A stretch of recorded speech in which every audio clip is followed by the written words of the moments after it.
Welcome to the Sarah Blessing Ministries, where we put God first.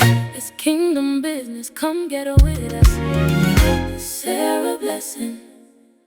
Shalom, family. This is Minister Sarah with the Sarah Blessing Ministries. I'm coming to you with a message of encouragement. Many of us who are chosen have spiritual gifts. Some of us are intuitive feelers. We can feel things that are happening in the atmosphere, in our everyday life, the rooms that we're in, the places that we go. Even sometimes before things happen, we can get an intuitive feeling about things. Some of us can see into the spirit. God has given to some of us the ability to have dreams and visions. For instance, a lot of times when I pray, God answers me through a dream or a vision. Other times he'll have someone specifically come speak to me about what I prayed about when I didn't tell anybody at all what I had prayed about. So there's many ways that God speaks to us, and there are many gifts that God has given to those who he loves.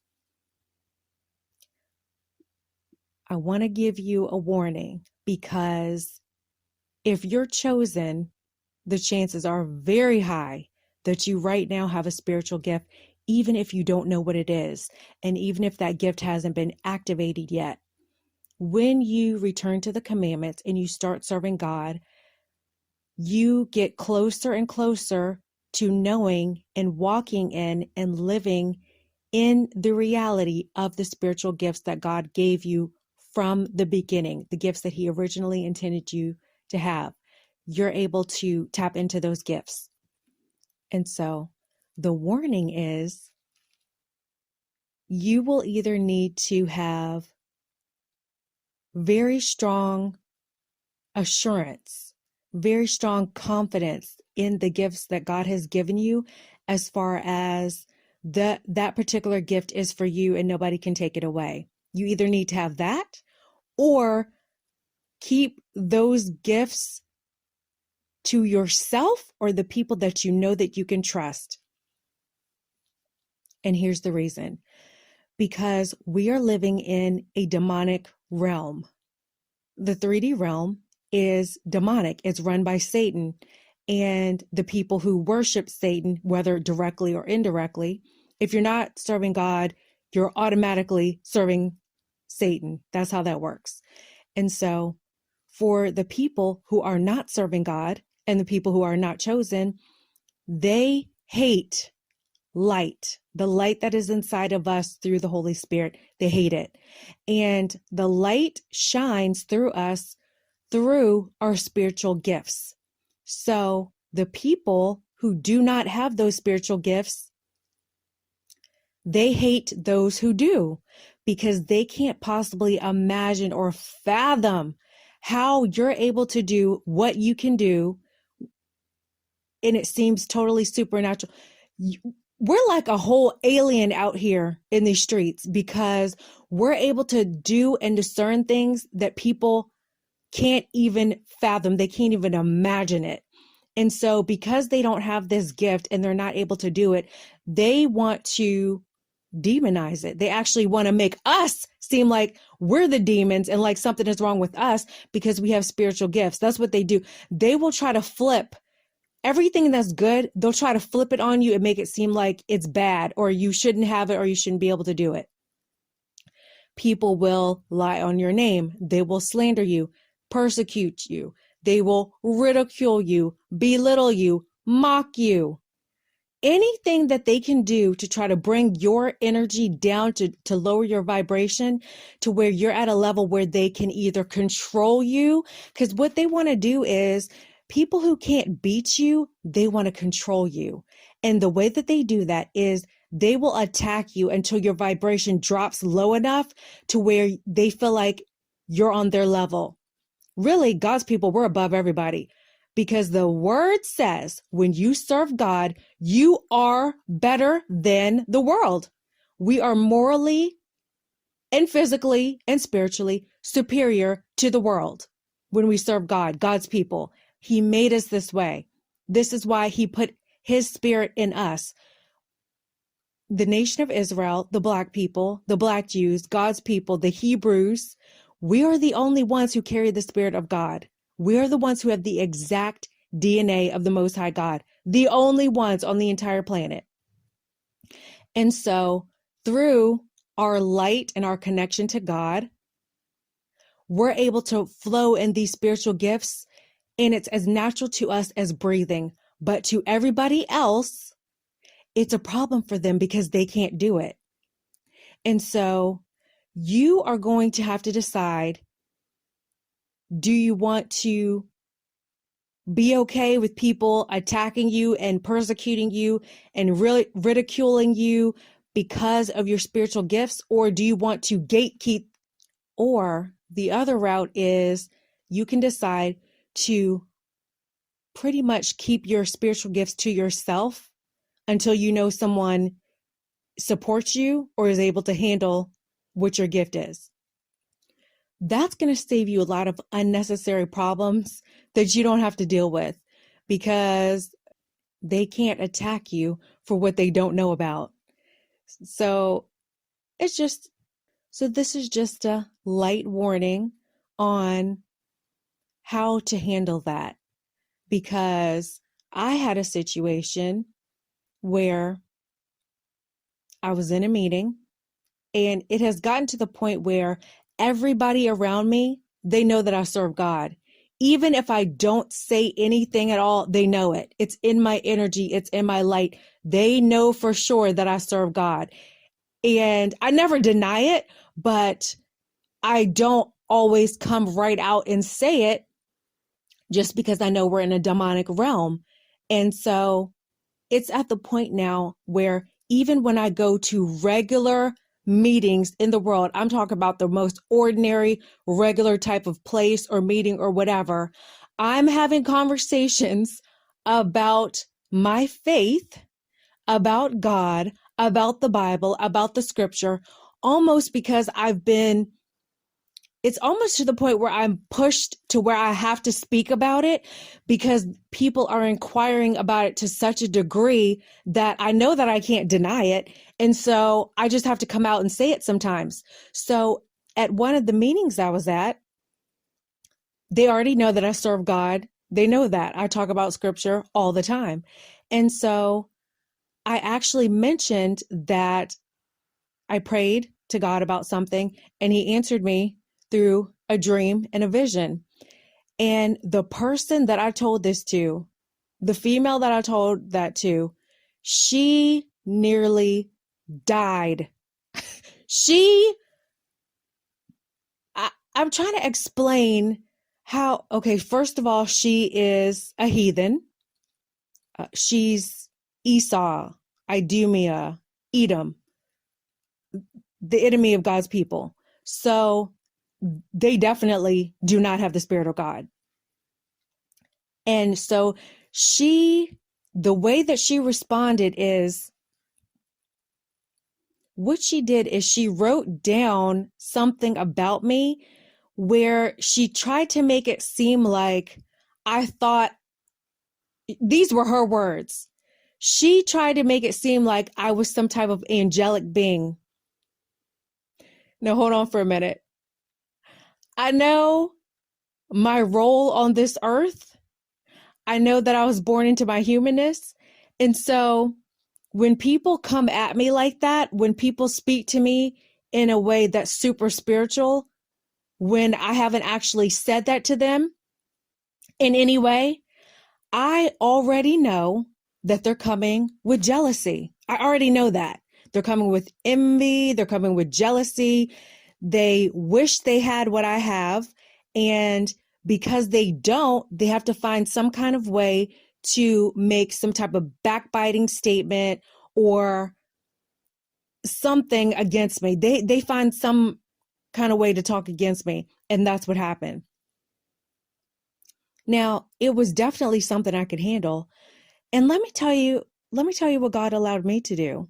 So I have been elevating and I've been promoted in the spirit to the point where it's now showing up in the physical realm. So the person that said this to me, God gave me the authority to question this person under oath. I'm not talking about through someone else question them. I'm talking about me directly questioning her about what she said about me, what she wrote about me and said to someone else. I got to question her under oath to the point where I made her unravel. She appeared via video. It was a video meeting for her. It was a video link for her to come in and appear. Why did the screen keep blacking out? So I asked her a question. She got silent. Then the screen blacked out. And then she came back on. So I asked her again. She got quiet again. Then the screen blacked out. This happened several times during me questioning her. And while it was happening, she could barely, first of all, she barely could get her answers together. She was using word salad.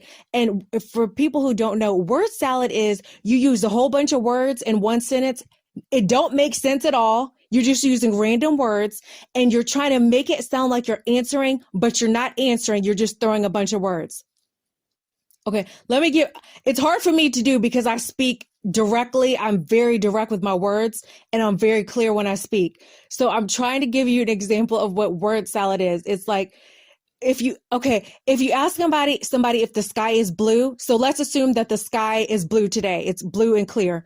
Okay, so let's say you ask somebody, I'm going to answer like it's word salad.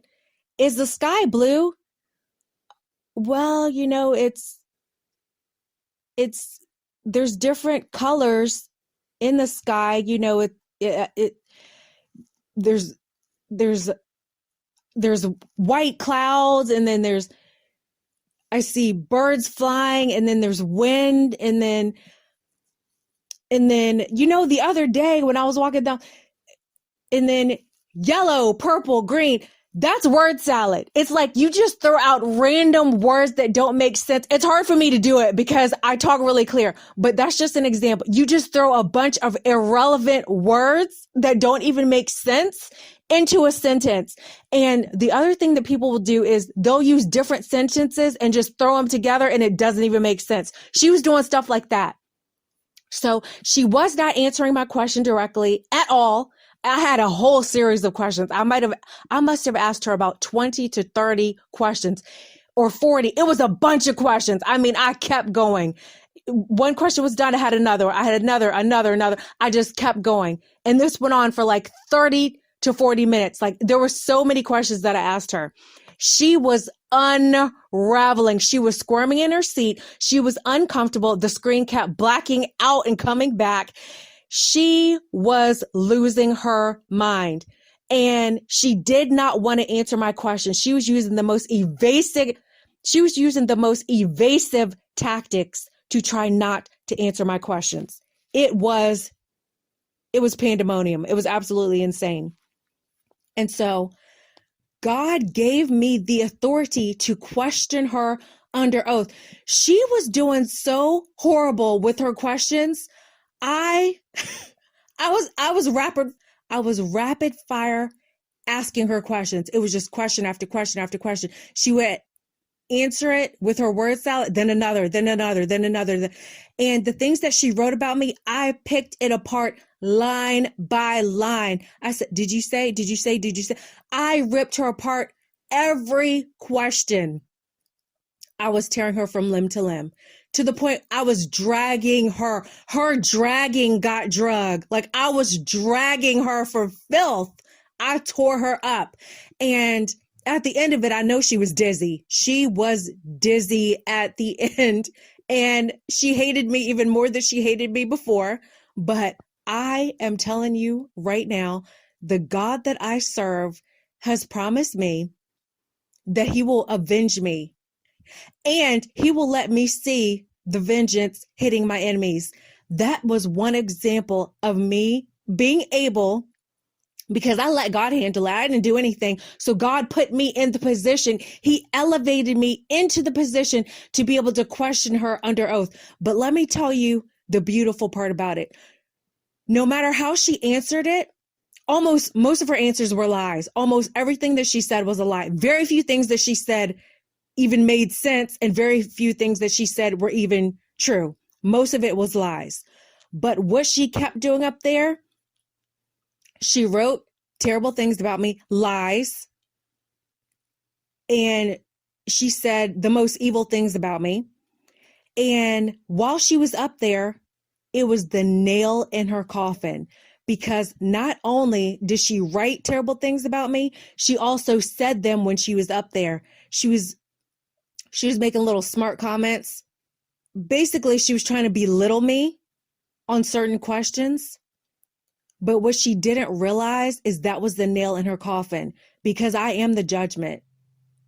Yeah, God sent me through that situation as the judgment. So that female is so evil. She's done that to so many other people that God sent me through as the judgment for her. So everything that she said and did against me carries the vengeance of God. It carries the judgment of God. So every time she said something evil about me, lied about me, slandered me, anything that she did against me, in writing and verbally, that was the nail in her coffin. And while she was up there doing all of that, she didn't realize it. So no matter what she said, I hung her. I spiritually hung her. Yes, convicted and executed. It was an execution that I did up there against her. Yes, she is convicted and guilty and judged. And that's what happened. God allowed me to do that. But also the reason that God allowed me to do that is because, see, she's been talking trash about me for months, but I didn't do anything. I let God handle it. I've been praying about it and seeking God, because God said he'll avenge me. I've been seeking God. God is the one who rose me to that level of elevation to be able to judge her. I judged her. And so I'm not saying that God is going to do that in your situation. That is why I'm telling you that for you, it might be a good idea to just guard who you tell about your spiritual gifts. Just keep that close to the chest and only tell people that you truly trust about what God has given you. This could be, you might have a certain talent that God has given you, certain gifts that are still developing. You haven't fully developed it yet, or an idea that God has told you. Hold on to that idea, cultivate it, nurture it, and make sure that the people that you share that with are trustworthy. Because otherwise you're going to have to you're going to have to deal with some demons that you didn't plan on dealing with. You're going to have to fight some battles that you didn't plan on fighting if you reveal things too soon, or if you reveal too much, or if you tell the wrong person. So that's just something to keep in mind. I just wanted to send you a quick message just to give you some encouragement, just to let you know that the spiritual gift that God gave you, that's for you. That's for your mission. God gave you that because you have a mission that you need your gift for. Don't you ever let nobody take your gift away from you or tell you that something is wrong with the gift that God gave you. Don't ever do that. And if you ever start feeling some type of way because of what somebody said about your spiritual gift, you go right to God. You go to God and talk to him about your feelings about that. But don't ever let anybody take away what God has given you, because he gave it to you so that you can serve him. Because there are people that we are assigned to, people that we can touch with our gift, with our calling, with whatever God has given us. And so you need to be operating and flowing in that gift in order to do that. So that's what I wanted to give you for today. And I guess I'll go ahead and wrap up. But I just wanted to say, stay close to God. Do what God tells you. And if he's given you a gift and you don't quite know what to do with it yet, seek God about it. Pray and fast and ask him specifically how you are to use that gift if you're still trying to figure that out. And he will definitely answer you. He will always answer a genuine prayer. All right. So I guess I'll go ahead and wrap up now for this message. And just be encouraged, stay prayed up, stay close to God. And until next time, shalom and be blessed. It's kingdom business, come get with us. A Sarah blessing.